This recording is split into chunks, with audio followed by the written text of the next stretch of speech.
Hello and welcome to the podcast with me, Sarah and James. And today... Hello. Hi James. And today's subject is a bit different in that it's a lot more recent compared to what we normally talk about. We're only going back to the 1970s, so not as far back as our usual conversations. But what happened? Tell us about it. What are we talking about? This goes back to 1977, and it's a little episode actually called The Southern Television Broadcast Interruption. If you now control your excitement. So it took place on Saturday, the 26th of November, 1977. And this was a time when, I don't know if this is still the case because I don't watch ITV, but ITV was, which is a friend of mine who doesn't know, is independent television. It's known as the third channel here, and it's paid for by advertising. But it used to be regionalised. So each region would have their own ITV area, like franchise. And this one is based on the south of England. So Hampshire, Dorset, up to London, probably Kent, and the Isle of Wight, places like that little corner there. Okay. And it's a time of year, so it's November, it's autumn, the clocks have gone back, days are getting shorter. People arrive anticipating Christmas, dreading Christmas. Dreading, probably. Dreading, yeah, I don't blame them in the slightest.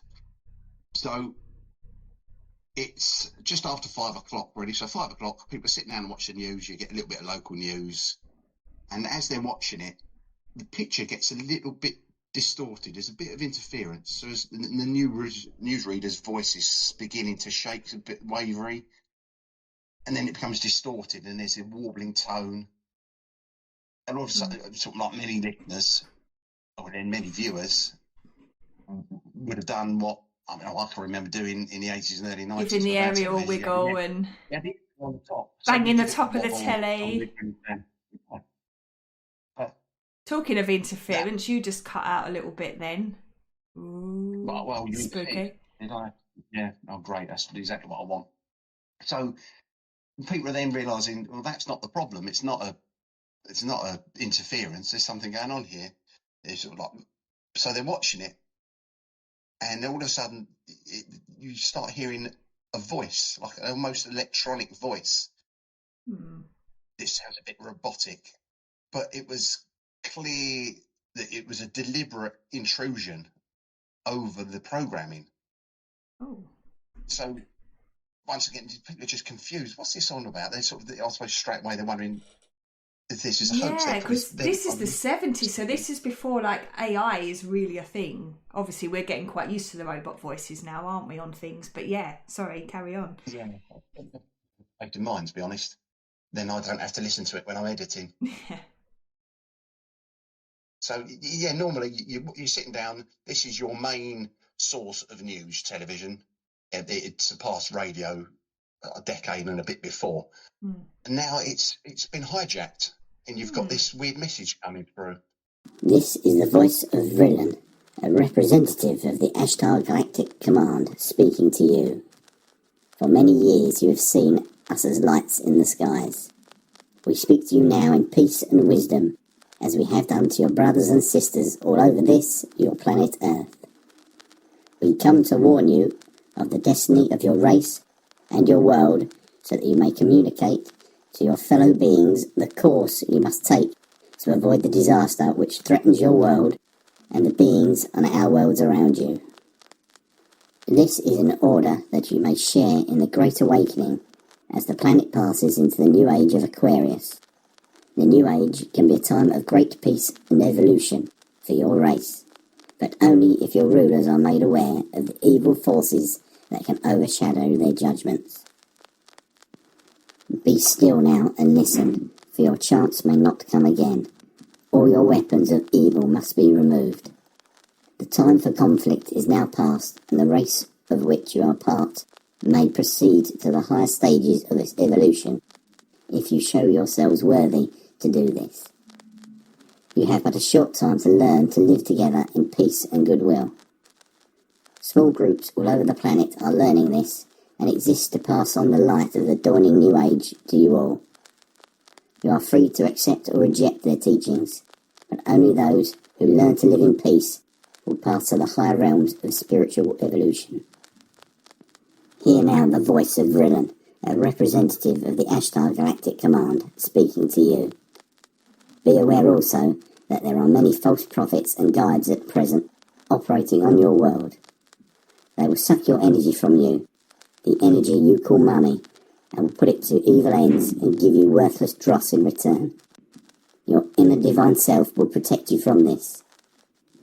You must learn to be sensitive to the voice within that can tell you what is truth and what is confusion, chaos, and untruth. Learn to listen to the voice of truth which is within you, and you will lead yourselves to the path of evolution. This is our message to our dear friends. We have watched you growing for many years, as you too have watched our lights in your skies. You know now that we are here, and there are more beings on and around your earth than your scientists admit. We are deeply concerned about you and your path towards the light, and will do all we can to help. Have no fear. Seek only to know yourselves, and live in harmony with the ways of your planet Earth. We here at the Ashtar Galactic Command thank you for your attention. We are now leaving the planes of your existence. May you be blessed by the supreme love and truth of the cosmos. Right. So yeah, that's the message. Obviously, it's a lot clearer. I've listened to it. If you go onto YouTube, you can listen to this. It is on there. That broadcast is available to listen to. Wow. How they've got a transcript from it today, which I've got. I'll put it up on Instagram and on the website. I don't know how they've got that, because you listen to it, it's not clear. No. It's also, they also take 6 minutes of interference, and chances are the speech was only about 3, and there's a lot of interference in there, which just happened to last for 6 minutes. Right. But it caused a lot of confusion, because the person introduces themselves as Vrillen, who is a representative of this Ashtar Galactic Command. So it's immediately establishing a source which is recognisable to anyone who's familiar with UFO folklore. And obviously this person's then claiming to have an authority to deliver this message to everyone who watches ITV in the South. Then it immediately it refers to humanity seeing them as lights in the skies for many years. So it links them, this communication, with the UFO phenomenon. I can't even say it. UFOs phenomenon. Yeah. That's the word. I think I got it right that time. I'm quite happy with that. And so sightings, it's searching a long-term observation of the Earth. We've been watching you, and we all know, don't we? Everyone's talked about potential UFO sightings, and phenomenon. And there you go, I can edit that in if I need to. So again, this voice, if anyone can actually understand what they were saying, it says that this message has been delivered in peace and wisdom. It suggests but it has benevolent intentions, and it's from a higher understanding. And the message is extended to brothers and sisters all over your planet Earth. So it implies everyone is hearing this. And I suppose if you're sitting watching TV, you don't know that it's only being heard by people in your region. No, and you can't text your mate and say, "Are you getting this?" Because again, mobiles weren't really a thing then either, were they? So it would have been not to the extent quite isolating. Yeah, they were very much in their infancy then. Yeah. So the voice is given out. The central theme of this message is this warning about the destiny of your race and your world, and the need to avoid disaster which threatens your world. And it's trying to create a sense of urgency, and trying to imply that it's not just people on your planet that are concerned. We're watching and we're concerned.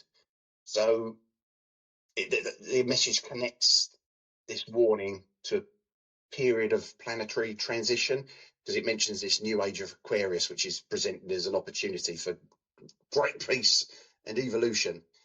We're based on the fact that humanity's rulers follow this warning, which is only being heard by a small percentage of the English population.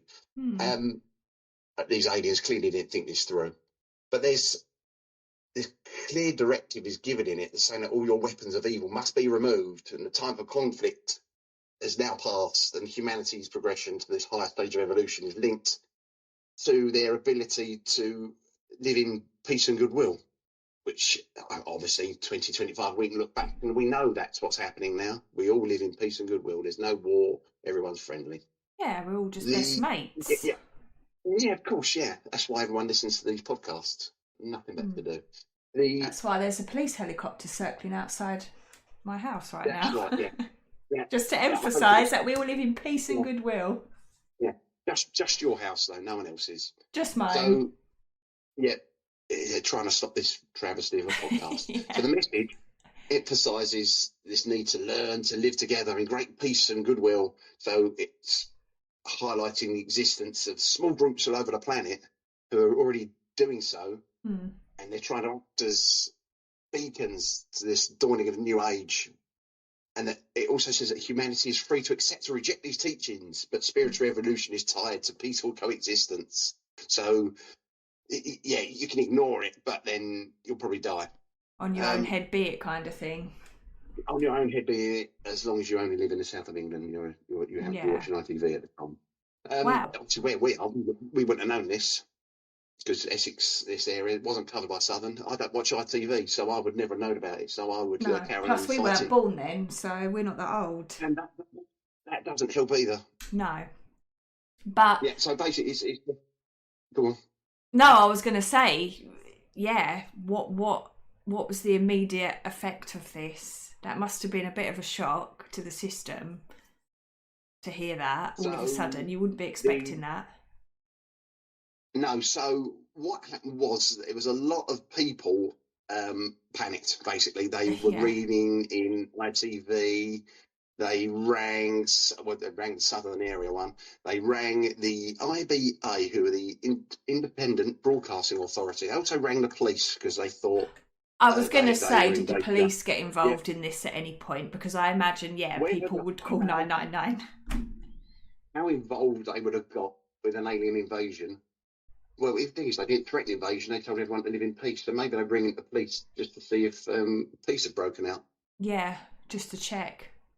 Obviously, it hadn't. So, not that I know of. I've not found any record of police breaking out yet. So, as soon as this happens, the TV station immediately then tries to get back the signal. But obviously, 6 minutes later, and the end of the message shows as far as I'm concerned, it shows they didn't do it. It was only because the message ended that the signal came back. And from what I understand is Southern, being a very English television channel, immediately apologised for the interference. Because it's entirely their fault, isn't it? Of course it is. Yeah, absolutely ridiculous. So I suppose there's alarm and there's fear and there's mentioned weapons of evil. And then people hear that and they're not taking it into context and they're probably worried that they're being threatened rather than being told that you need to get rid of them. Do you think a lot of people would have taken it seriously, or do you think more people would have thought, it's just a prank? It's hard to know, isn't it, really? I mean, we weren't there, as soon as they mentioned aliens, I would have thought prank, but I also think we tend to give people a lot more intelligence than they're due. So I imagine there's quite a few idiots out there who probably think it's genuine. There'll be a lot of people out there who are ufologists. I was like urologists, no, ufologists. And probably thought, this is genuine. It may have been. We won't get into that debate this evening, but who are we to say that it isn't? Well, I'm going to stick my neck out and say UFOs are an alien race who are intelligent enough to come all this way to watch us and to hijack TV channel. I'm not going to go for ITV. You're going to go for the BBC when the news is on at night, and you're going to get more people. Go when the Morgan and Wise show's on. It's huge viewing figures, not one little area of England and nowhere else. Maybe they were going for the long game and they were just going to do it in pockets. They didn't frighten us too much. I don't know. Or it's a hoax. But anyway, Southern Television, their initial reaction is they reassure viewers by issuing this statement. Yeah. Talking about the interruption, assuring the public it was not part of the schedule. They had to say this was not part of the scheduled programming. We did not do this. They immediately launched their investigation, and because the IBA, the Independent Broadcasting Authority, being alerted, they worked with them as well. So, initial the initial reports to the news outlets would have carried reports of this mysterious broadcast interruption, and they would have spoken to viewers as well as ITV to see what was said and what they heard and what they made of it. And that's immediately as well when this hoax theory would have emerged. Yeah. And the IBA's investigation would have pointed towards this, and they would have thought it was local interference. Yeah. So they eventually, it was I would have thought it was quite a detailed investigation, and I should look online to see if I can find it somewhere, but I imagine most of it will go over my head because I'm not as enlightened as these aliens. But so the IBA, who are the Independent Broadcasting Authority, they would have taken the copy of the broadcast interruption. They're taking it really seriously because it's an unauthorised intrusion, and the broadcast is licensed. You have to have a licence to broadcast. Yeah, so they can't just have any Tom, Dick and Harry just putting out what they want on the TV. And if they think, not like YouTube. They think it's pranksters doing it. Yeah, they think it's pranksters doing this. Who else is going to have a go? And how much further can they go? All they disturbed was the sound. Yeah. There was no pictures involved. They just put sound over it. So they would have gone in to work out what the facts are of this. They want to establish what occurred, how long it occurred for, the contents of the interruption, and the area. This is look to investigate how the signal was overridden, which is important when they're looking at the area it's affected. Then try and find any vulnerabilities in Southern Television's broadcasting infrastructure, and then try and understand the technical methods that these, I'm going to say pranksters, you can say aliens if you like, but I'm saying pranksters employed to achieve this. So with a view of that, if they can work out how to done this, they can then work out ways of stopping it happening again. Yeah. And then they'll also let the public know about the incidents and what they found in the investigations, and hopefully to sort of dampen down any calm alarm. Everyone down. Or further speculation, yes. I just can't see them going on TV and saying, look, we promise you it wasn't aliens. Because you're just going to look like idiots. No, they need to have something to back them up, some kind of investigation behind them. So how would they actually have undertaken an investigation? I mean, where do you even start? So you start by gathering as much information. You go with the facts straight away. That's exactly what I would do. I'd go to Southern Television straight away, say, I want a full report of this. So I want details of technical logs. I want staff accounts of what happened. So as soon as they start noticing interference, what they could tell from it, and what actions they were taking to try and stop it. So I think if you can work out what wasn't working, it'll give you a bit more idea of how they've done it. Yeah. So this Independent Broadcasting Authority, they would have sent engineers to the transmitters in the area. Because it's not like it was now. It wasn't done by satellite. Cable was about, but it wasn't that common. No. But they specifically went to a transmitter in North Hampshire called the Hannington Transmitter to conduct their analysis. And this would have involved them examining the equipment, looking at signal paths and any security that's in place. And they would also been looking for any signs of tampering or vulnerabilities to show that people have either been there or tried to get in there or things like that. They would have also spoken to the post office, because at the time, post office, who run British Telecom and also became O2 used to be a branch of post office. They had responsibility for national communications. So that includes broadcasting signal transmission links. So they would have had to be involved in the assessment of all this integrity of the signal delivery network. So as I said, they'll go for witness interviews as well. They would have spoken to people at ITV. They would have got anecdotal evidence from viewers, just to try and get as big a picture of this as they can. I suppose because what they're watching, even though you can watch it online, you're watching a copy of it, you're not watching it live. So you want a bigger picture of it rather than just seeing what you can see. You want to know what was going on in the background. Yeah. But then I would assume because this person or people, who weren't aliens, have interrupted a licensed broadcast for police would want, that would have been liaised with, and information would have been shared with them as well. I would say, because technically, if it is a hack, it's a criminal activity, isn't it? And well, it was up until recently. There were many radio frequencies that it was illegal to broadcast over. So I'm assuming that it would be the same for this. Yeah. So, and especially when you're broadcasting over someone else's frequency, specifically to interfere with that signal. Yeah. So, yeah, so their assessment would have almost certainly focused on this rebroadcast link at Hannington, because that seems to be where the interruption was localized, and they would have been looking for evidence of a stronger signal, which would have been obviously unauthorised, but it was overpowering the intended feed from Robridge, which is on the Isle of Wight. So Robridge would have sent the signal out, and then these transmitters like Hannington would have then strengthened that signal and sent it out further. So they're assuming someone has been near Hannington and put out a signal, because it's near, it wouldn't need to have been as strong, just to hijack it, just to take it over. Yeah. But so the speed and the response of this investigation would have been crucial to reassure the public. And demonstrate to the authorities that it was being taken seriously, even though they probably thought it was a hoax and it wasn't serious in itself. They've got to be seen that they're doing this properly.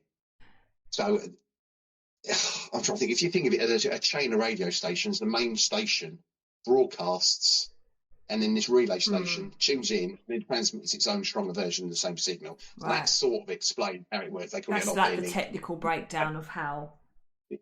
Yeah, I don't know why they call it an off-air link. I don't know. Maybe it's because this transmitter is not on air. This transmitter, it's just rebroadcasting it. What we would call a repeater. Yeah. So it's cost effective because it's quite cheap and it extends your coverage. But it obviously has this potential vulnerability of signal capture. Yeah. So someone's gone to it with a significantly stronger signal, or sufficiently, I suppose.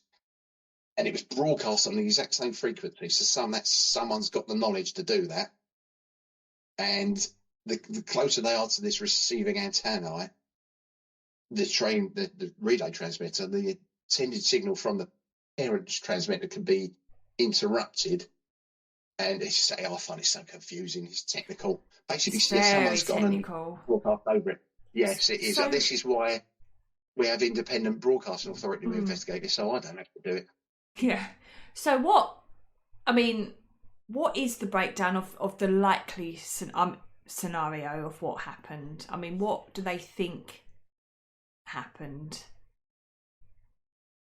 Right, here we go. This is a difficult one. So they think that whoever did this, I want to know. Yeah. Oh, why do you have to ask? But I say I don't know. Move on. But they think whoever done this set up a portable transmitter near the Hannington receiving antenna. Right. So they would have broadcast their audio on the same frequency that Hannington was tuned to receive the signal from Robridge on the Isle of Wight. Right. Because the unauthorised transmitter was closer to Hannington, the receiving antenna, than Robridge, further away over the Solent, its signal was stronger at that specific point. Right. So the stronger Vrillen message signal overpowered that weaker Robridge signal. So that's how they managed to get the signal. To kind of hijack the... And because Hannington's boosting the system, this signal, it then broadcasts that unauthorised message over the southern England, over the ITV Southern Television region. Right. So it counts why the interruption was localised to that area. Yeah. Because they've gone for that and why one it was transmitter. Audio rather than... Yeah, they haven't tried to broadcast picture. No, it was literally just a voice, wasn't it? Yeah, all you do with interference and a voice. So we call it the Vrillen calling broadcast. The official verdict from the IBA was that it was a hoax, which I would think I would agree with. Which it still suggests that they've looked at it and saying, right, I want to know if this is a hoax or it was aliens. Yeah, it's got to be a hoax. So they focused on the technical aspects of the signal being overridden at Henderson transmitter, which really supports their conclusion. So localized impact, the interruption was primarily confined to the area served by that transmitter. Right. So if it was genuine, really power extraterrestrial transmission, it would have had a huge, much wider reach. And you'd have tried to reach as many, not just people in southern England, you'd try to reach the world, surely. Yeah. And if you've got, I would have assumed alien technology would have been better than ours. I'd be worried if it wasn't. I would assume so, but who knows? Yeah. Yeah, so the IBA's engineers concluded the signal could have been relatively easily overridden, and by this local unauthorized transmitter broadcasting on the same frequency as the op-ed link from the Isle of Wight. So they think it would have been quite simple. Right. So, which then you try and work out who has done it. If it's that simple, that sort of increases the amount of people that could have done it. It didn't require any sophisticated hacking or access to Southern Television's main broadcast infrastructure. You could just go and park up. So a lot more easy to do than what you would imagine. And then it would have been, yeah. I mean, now it'd be digital, or it would be scrambled. You would be able to do it. They obviously, I think, what also made them think it was a hoax is that we haven't heard anything else from Vrilla. He hasn't been back on. He promised future contact, but it never happened. So that sort of undermines the validity of this message as a genuine extraterrestrial communication. Shock horror.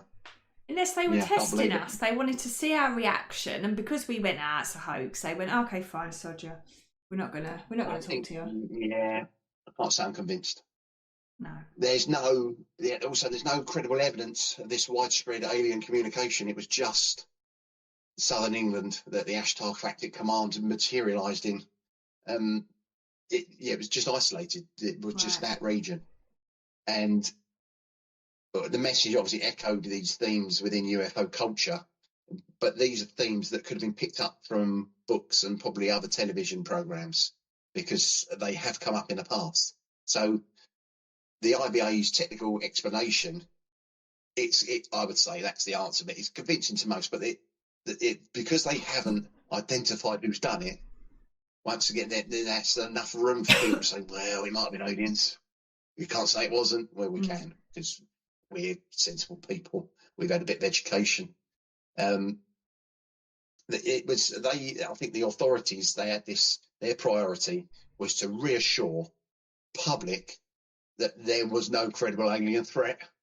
But they also wanted to make sure this wasn't going to happen again. So they would have made recommendations to ITV to review the security of all their transmitter links, especially where it's involved this off-air link reception. So was there a lot? Because obviously it was before our time, but one thing I do know from the 70s and the 80s, there was quite a significant interest in UFOs at that time. We love a mystery. We absolutely love a mystery, I think. But yes, the 70s, I think, because if you go back, you had Roswell, which I think was the late 40s, early 50s. So you've got 20, 30 years of fascination with UFOs. Yeah. And when it comes to the 70s, you've got like the films like The Close Encounter of the Third Kind, which I love, and Alien as well. That came out in 2 years after this. So UFOs are well within the popular imagination. There's loads of books and there's groups dedicated to UFO sightings, which are still about now. You can find them online. Yeah, you can. And there's lots of people who say they've been contacted. Well, I say lots of people. Lots of Americans who say they've been contacted by aliens. You can even get insurance in America for abduction by alien. Can you really? So that doesn't surprise me. You can, yeah. I'm not the slightest. How would you even prove that? Yeah. No idea. I've been probed. Do you want to have a look? I was going to say, you have a probe hanging out your... Yeah. Anyway. Anyway, this is an adult show. I mean, family show, adult. It just nearly came adult. So, back to this alien mess. So, the concept of this benevolent, advanced civilization from outer space watching over us wasn't new. It's come up No. before. And there's one figure from the 1950s called George Van Tassel who claimed he had been contacted telepathically from an extraterrestrial being called Ashtar. Oh. So he said that Ashtar was a commander of this huge fleet of alien spacecraft, and he referred to them as the Ashtar Command or the Ashtar Galactic Command, which is the term that was in his broadcast. For the broadcast, Exactly. And their mission was to guide and protect humanity, everyone on Earth. Nothing else. They were just here to help. And they conveyed warnings about nuclear weapons and the need for peace alongside spiritual teachings. Why would an alien race want to bring religion into it? I don't get that. I say spiritual teachings and religion go together for me. They're probably two separate things. But so by the 70s, this idea of the Ashtar Command become quite well established within UFO circles and this New Age movement. So it wasn't new then. It wasn't the first time anyone had heard that term. Right. No. There would have been there were quite a few other individuals who claimed that they'd been channeling messages from the same person, Ashtar, or from other members of this galactic command, and they were all coming up with the same themes of peace, spiritual evolution, warnings about Earth's self-destructive tendencies. Right. And I think there's also there's footage of I don't know if it was in the 60s or 70s of someone who claimed to have his body taken over by an alien being, and he would pull a face and put on a really ridiculous voice. How anyone ever took him seriously, I have no idea. But that's another one. If I can find out what that's called, I'll share that somewhere. I'll send it over. Yeah. Because it's ridiculous. I mean, yeah. So, considering this content of the Vrillon message, with his he definitely mentioned the Ashtar Galactic Command. It's it's a striking link to this subculture, which raises quite a few possibilities. Like the people that were behind this broadcasting interruption believed in the Ashtar Command, and they saw their opportunity to deliver what they thought was a very vital message to a wider audience in the southern of England only. And so they still come up with the themes of peace and disarmament and this new age of Aquarius stuff, whatever that is, and warnings about negative influences, which all have come up with the Ashtar Command messages in the past. But then it could also be that the people behind this, they weren't true believers. They just were aware of these stories about the Ashtar Galactic Command and deliberately used it. Yeah. Yes, they used it to add an air of authenticity, just to tap into this existing. They've done their homelwork. That's if it was a hoax. Yeah, I'm still not convinced. Okay. Have you? Tell me about the new age of Aquarius. How are you doing with that? Yeah, it's great. I love it. Moving on. Yeah, that's what I thought. Yeah. So, what is less likely is it's just a complete fluke that they came up with the name Ashtar Galactic Command out of the blue. They've definitely done research. So of course. If it was common knowledge, not common knowledge, but if it was known within those circles, then it would be easy enough to find. Yeah. Just pop it into Google, it'll come up. That's the joke. Yeah, it would have been well written about. It probably cropped up in other news sections. Of course it in other news, thinks he's been spoken by aliens. Yeah, but the fact the message warned against false prophets and guides could be seen in different ways, different contexts. It might have been genuine concern within the Ashtar Command narrative itself, or it could have been a deliberate attempt by hoaxers to add another layer of complexity, or even sow discord within existing UFO groups. But I would have thought that warning against false prophets and guides is a dig at politicians. It stands out a mile to me. Yeah, I would have thought that. Then politicians now is as low as it's ever been. That would be my first guess. Don't listen to them. Which I would say what was. It's also important to remember that while the Vrillon broadcasts use a language and the same framework, and you're right there.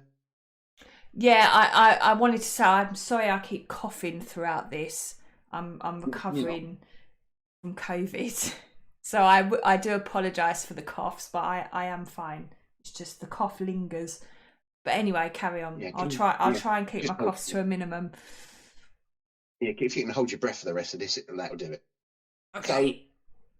So, thank you. So I would say it's important to bear in mind that while this Rillen broadcast used the same language and the same framework as the Ashtar Command stuff, it doesn't validate the claims of the contactees that they were contacted genuinely by Ashtar.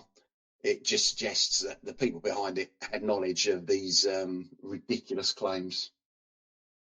I'm trying my hardest to hide my disdain for this rubbish. But not doing very well. Obviously they've come to the conclusion then that this is the most likely scenario is that this is a prank. But yes. What motivations would someone have to do this? Because it can't have been easy to kind of hack into a well, I don't know, maybe it was easy for them, but there would have been some motivation behind it. Yeah.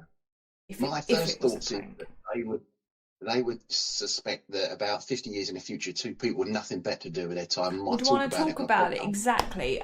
Aside from that, though, because that's the obvious one. Yeah, attention seeking is the first one. The second one I was just saying that springs to mind. That it's just mischievous attention seeking.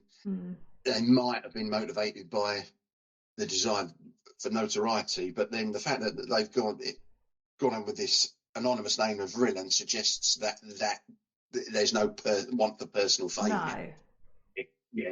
Then I suppose you've then got this curiosity, the technical curiosity, or you see it as a challenge. So you might then, it was going to be someone with an interest in radio or broadcasting technology. They've have an understanding of this off-air link and how the Hannington transmitter works, and they've seen it as a challenge that they could overcome. Yeah. So it's been driven by a way of testing their abilities to see if they could do this. That makes sense. So I dare you to try and hijack this, but you can't do it. No, I'm not doing it. Watch this space. How many times last, I'm not doing it. I suppose they might be because they want to share their alien beliefs and this message that they've transmitted, that I can't see that being the case.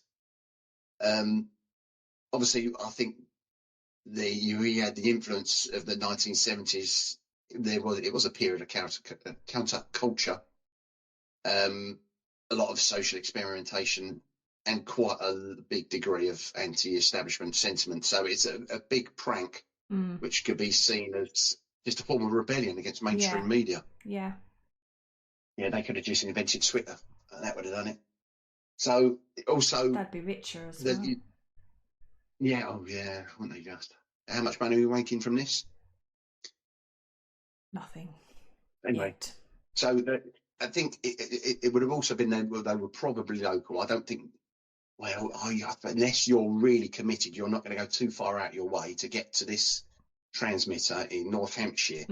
So you would have someone with some knowledge that that's there and how to get near it. They're either local or they've got connections to the area. Because why would you choose that area to do the broadcast if you did have if there was a reasoning behind it, you wanted to get a message over?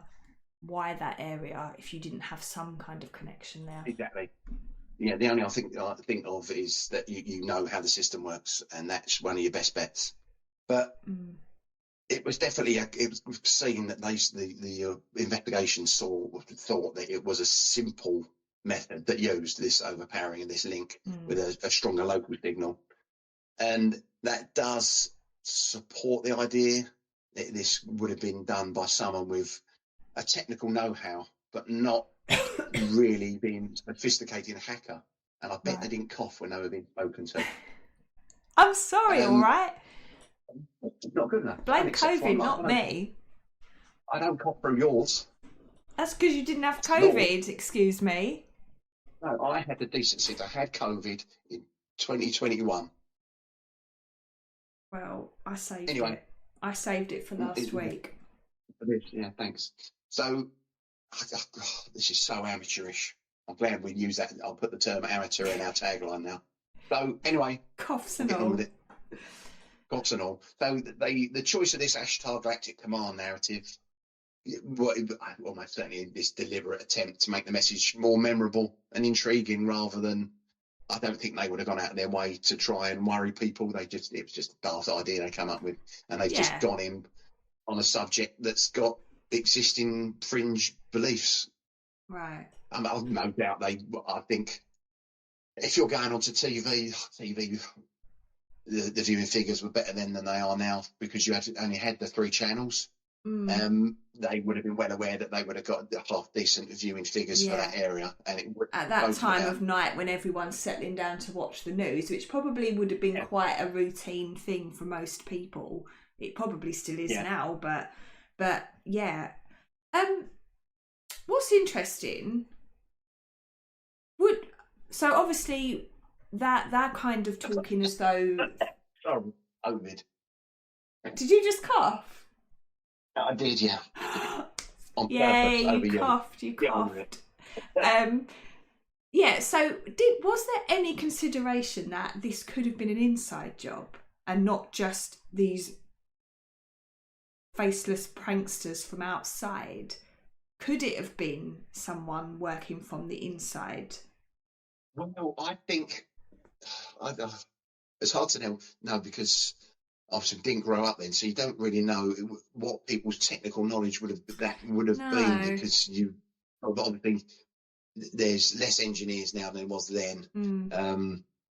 Everything's done for us by computer, but there would have been quite a lot of theories, and even though there's no credible evidence to support any of them to say that it was an inside job, you've got it could have been one person from inside Southern Television who had the knowledge to do this as a prank or even an act of rebellion against the station. Yeah. Which is out of all inside upset jobs employee, had a pay cut or something, or didn't get his annual leave approved. No, but that's probably, if there is an inside job theory, that's the most realistic, I would have thought. But you'd think the risk of he would have known, he or she would have known that if you got caught, the police were likely to be involved. Yeah. There's also the far-fetched theory that it was a publicity stunt carried out by Southern Television. But do you know, that didn't even occur to me, but yeah. Yeah, I would say it's highly unlikely because of the amount of alarm confusion it caused. And I think when anything silly like that's been done in the past, it's not very well done. Whereas this looked like it was a proper. If you watch the footage, you can see it's someone's really gone in for this to make this happen. And they immediately came out and apologised and said that wasn't part of the programming. That does suggest they could have lied. That does suggest it wasn't a publicity stunt. Yeah. And bear in mind, the IBA are then investigating. If they found out it was, Southern Television would probably end up being fined, and it would have probably affected their reputation. And it would it's a chance they would have started to get less revenue through advertising. Yeah. I say that, you probably find your regular advertising companies would have pulled away and you'd have got low more in because they loved it. But I don't think that's the answer at all. No, now you put it that way, I don't think so. Yeah, there's another theory, which is a lot more out there, that it could have been part of a government experiment in mass communication or like a psychological operation for unknown purposes, which I'm going to say that's about as likely as it being aliens. It's bear in mind this happened during the Cold War. I mean, neither of us are old enough to really remember the Cold War. I remember the Berlin Wall coming down, vaguely being in the news, but I wouldn't have understood the gravity of that. No. But yeah, there would have been heightened interest in these unconventional warfare and psychological manipulation attempts.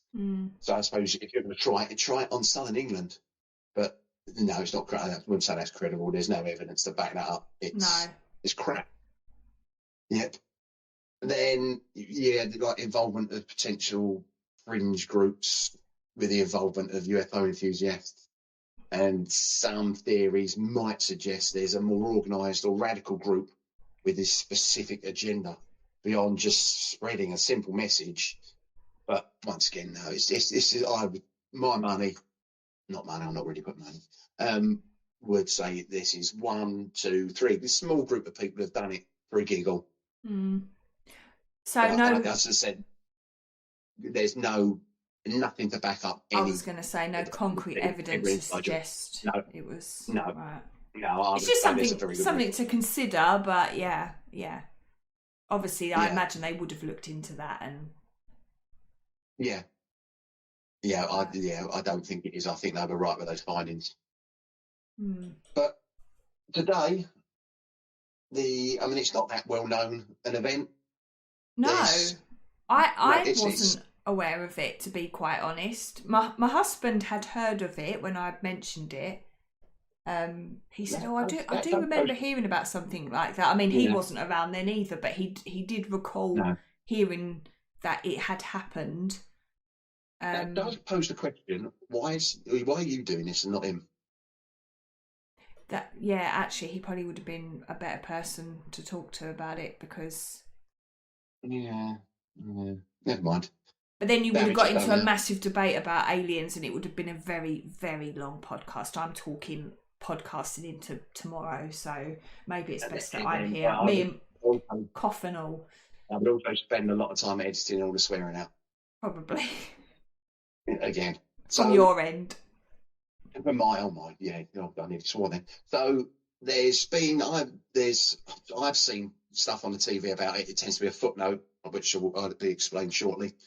But there's been probably small books written about it. It's appeared in magazines whenever they come up with this subject about rogue broadcasts. This might get a mention, and other stories about hoaxes, strange mysteries. There was a program on when I was growing up called 4T TV, which was based on a magazine called 4T Times, and there was a bit in that about it in 1978, I think it was, so the year after. So it would have been quite. What was it called? The program? What program? 4T TV. I swear we grew up in parallel universes, because half the programs you talk about, I don't know. Yeah. I've never heard of them. But anyway. I was in Basildon. We've had cable TV since the 60s, so I grew up in the 80s and 90s with cable TV. Oh. And I used to be able to flip all the channels and find something I liked, so there's always something on somewhere. 4T TV, if you can find any, it's very interesting. They do look at spooky and mysterious bits, and it was presented by the Reverend Lionel Fanthorpe. It was brilliant. Whoever thought of him as a host? Genius. And it had one of the best introduction music of any TV program. Anyway, moving on. I'll have to look that up. But moving on. Yeah, if you look online, there's going to be plenty of. I've found quite a few forums where they've mentioned it. There's no forums specifically about it, but there are forums where it's been discussed. There's almost certainly some podcasts talking about it. I wouldn't advise you listen to any of them. No, except for this one, because this one's the best. Especially this one. Oh dear, so amateurish. They've been talking about COVID. Yeah, and coughing throughout. Oh, there's a cat. Anyway. Yeah, here we go. A cat, where's that come from? It's outside. It's not in my house. If I edit this down to just what we want, it's going to be about 10 minutes. It's fine, just leave the cat in there, it's fine. It's not doing anything. Anyway, so it has this I'm carrying on by the way, has this enduring appeal of being a television hijacking. So it's this quite cocky, very bold way to try and capture the public's attention. It's got this strange, mysterious message that isn't from an alien. And then, bear in mind, we're nearly 50 years on from this, and nobody knows who did it. Nobody knows.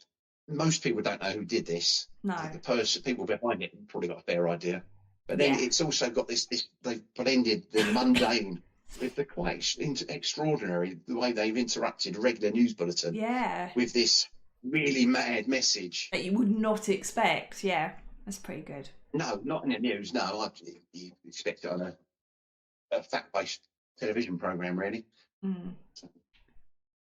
And I think it still fascinates people nearly 50 years on. Yeah. The small number of us, basically me and your husband, who have heard of it, that Yeah. because it is this unsettling intrusion into people's living rooms as they're sitting down to listen to something factual, that mysterious message, not knowing who's done it, as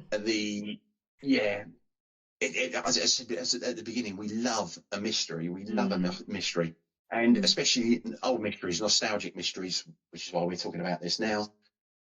And yeah, I think it's the fact that it does get picked up every now and then. It will be a little reminder. Oh, by the way, this happened in 1977, and it just refreshes people's memories. It introduces new people to the subject, but it's not a subject that hasn't happened before. There's been plenty of incidents where television signals have been hacked. Yeah. There's in the 50s and the 60s, it was happening in the States. There's stories of one TV channel, I think it was in California, I think I read, where they would go off at like 11 o'clock at night, and then immediately this pirate TV station would start broadcasting films and music videos. Oh. And there was another one in the 60s where an engineer was they were broadcasting a TV program, and he decided it was a bit boring, so he put how can we say, an adult interest movie on and accidentally broadcast that. Oops. So not very bright. So there's also in Poland in 1985 there was a TV program which was quite a popular police procedural program, and while it was on, it was in 85, so Poland's going through this big period of political tension. I suppose it's still behind the Iron Curtain, and there's this group of astronomers who are associated with the Solidarity movement in Poland. They overrode state television broadcasts to display a pro-democracy message, and they did it a few times. So it was politically motivated, but it did result in them being identified. And what they were arrested and they were tried, and because they had done a lot of work in the fields of astronomy and science, they weren't sent to prison. They were just fined. Fair enough. And I'm glad I hadn't attempted to try and pronounce what this is known as in Poland, because I'll make an absolute mess of it. Yeah. Then a year I'm after that, in 1986 in the States, someone by the name of Captain Midnight hacked into HBO's signal to protest about their subscription fees. And it's just message. I can't remember what it said. A message from Captain Midnight, and then it mentioned their fees and then put no way or something like that. But he was caught, this fella, and he faced it. The law got hold of him, but I can't remember what happened. But he actually got caught. I don't think his real name was Captain Midnight, though. I very much doubt that. Yeah. The following year, 1987, in Chicago, this is probably the most famous signal hijacking. So whenever I've seen anything about this is the one that gets mentioned.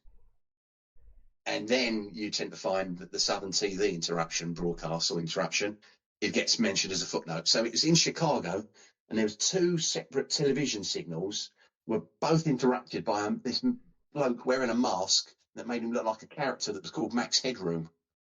Yeah, do you know, I've seen that. Yes, if you Google Max Headroom, on YouTube, you'll find the videos, and they just went on there, and it was really weird, nonsensical messages. So, like the Vrillon incident, whoever was behind it was never caught. I had no idea who it was. It's quite creepy. It's great, love that. But it also shows, even sort of 10 years later, these signals, even though it's on the other side of the water, are still vulnerable. And it just took someone with the technical knowledge and cameras to do this. If you watch it, it's really weird. They had no message. It was just weird. It was almost a case of, should we just see if we can do it, just for fun? I don't even know if you watch it. Was there any purpose to it? No, if you watch it, you'll see how odd it was. It's odd. I'm not even going to try and describe what they were doing, but I think they knew full well that they could do it.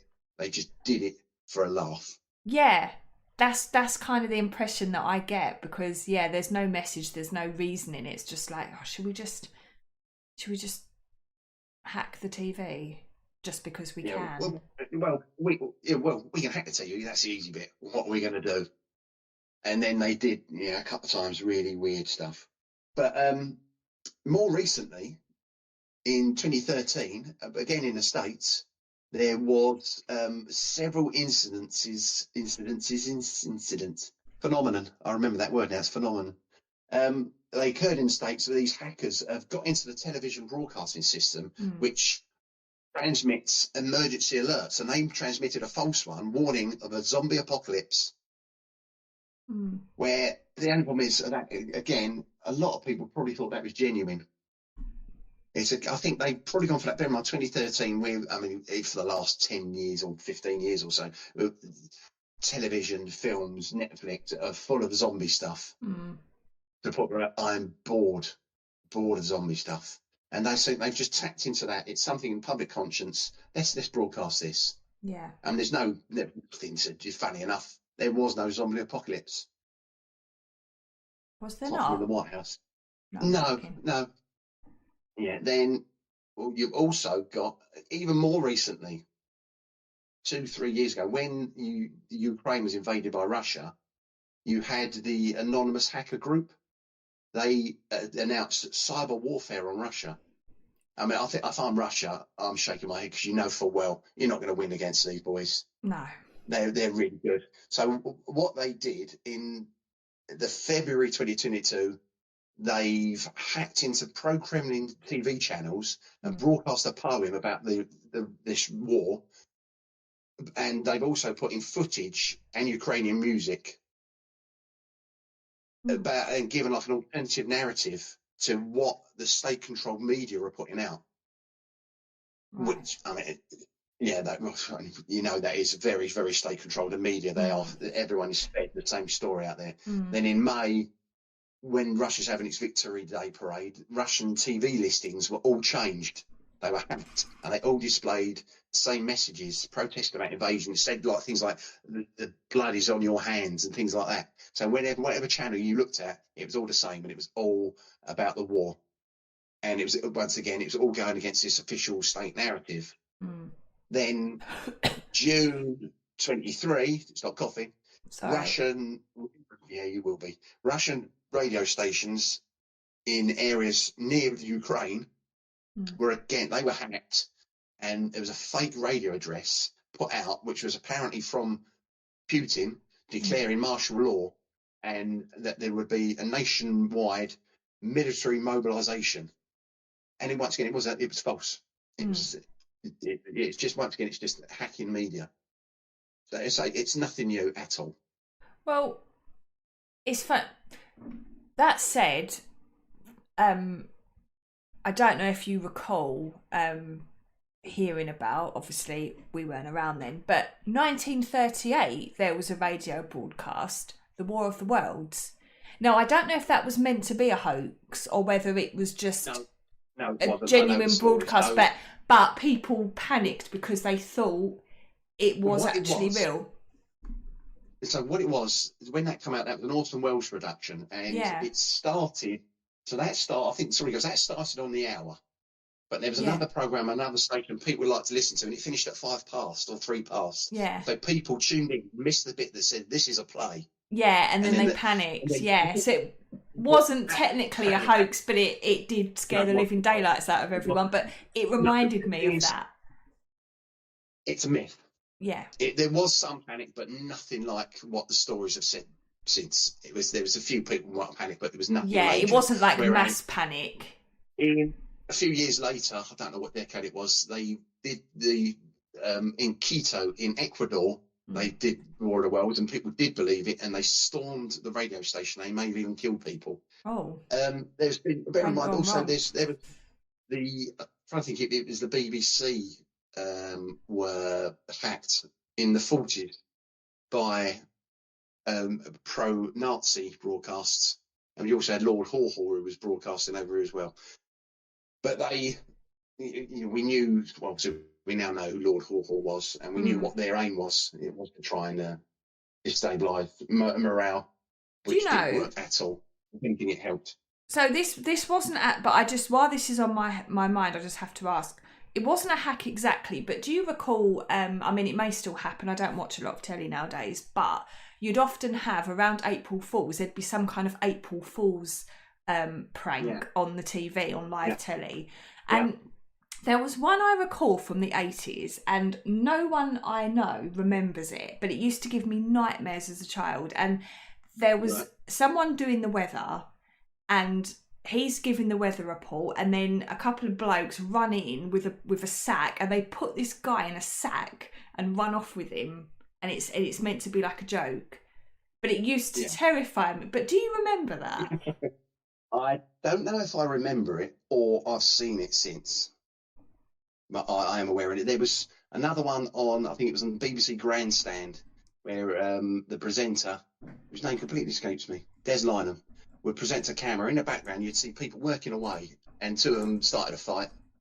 There was one, a famous one in the 60s on a BBC factual programme, where they claimed that in Spain there was a spaghetti harvest, and people would go out and get spaghetti off the tree. Yeah, that's quite a famous one. I remember that one. I remember hearing about it. Apparently people believed it. It's not a new thing, is it? It's not a one-off. It's happened repeatedly over the decades. Yeah, people see it as a challenge, or it is a way of just being rebellious.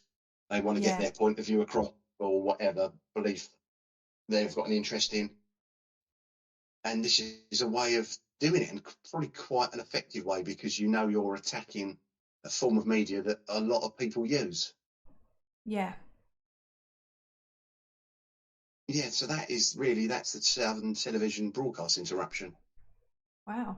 I mean, it's a tiny little bit of history, 6 minutes worth. I say 6 minutes worth. I'm sure the paper's dragged it out for a few days.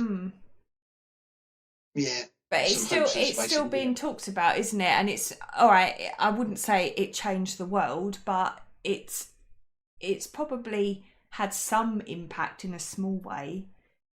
Wow.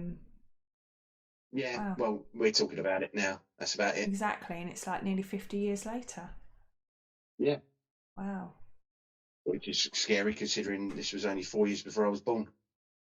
Yep, old man. But well, thank you. I appreciate you coming and telling me all about that, because, like I said, I hadn't heard about it. It was complete. Do you know, when you first sent me the email with the attachment, I don't know if you recall my response. Is this for real? Yeah, you did actually. You did suggest it might have been a hoax in itself. I did wonder, but having looked into it myself, I realised that it did actually happen. What I might do then is I'll be putting the transcript up on YouTube.